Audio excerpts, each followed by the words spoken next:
Elsewhere, Kenya joined the rest of the world in celebrating the first ever International Albinism Day. And as KTN's Timothy Otieno reports, the event brought together families with not only a common skin color, but also a united stand. Take a look.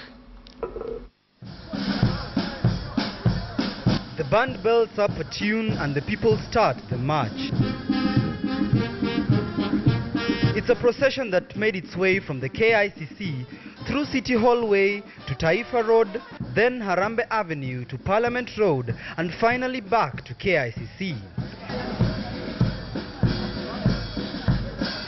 It was a march of not only solidarity, but also a representation of the pride and the common bond that the albinism community in Kenya share.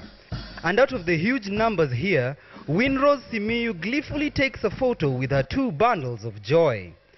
1.5-year-old twins Aldrin and Adrian are lucky to be in the arms of their mother after a failed attempt on them last week by a neighbor who tried to kidnap them. Nilipompeleleza sana na kumuuliza, aliweza kusema ya kwamba la si hivyo, ningetaka tuuze hawa watoto, mwanamke mjinga ambaye umekalia mamilioni ya pesa na huku unalia shida.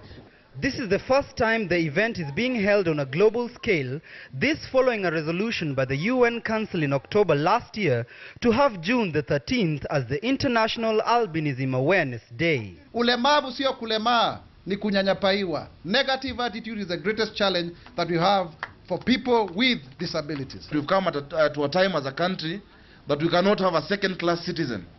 We cannot have a first-class and a second-class citizen.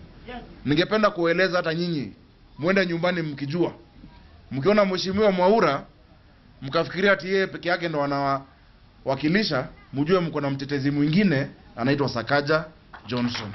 Sawa sawa.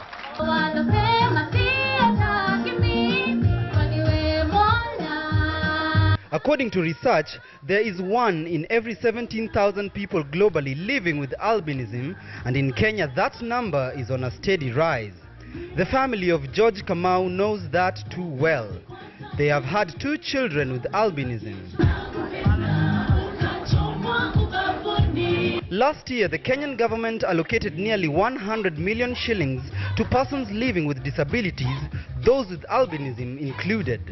Funds that can go a long way in helping them live a better life. A lot needs to be done in terms of legislation, in terms of protection, in terms of security of those who are affected. The people present today here at the KICC grounds to celebrate the International Day of Albinism perhaps represent over 5,000 Kenyans who live with the condition in the country, and they say that if such events are held annually, then they can overcome all stigma that society may bring up against them.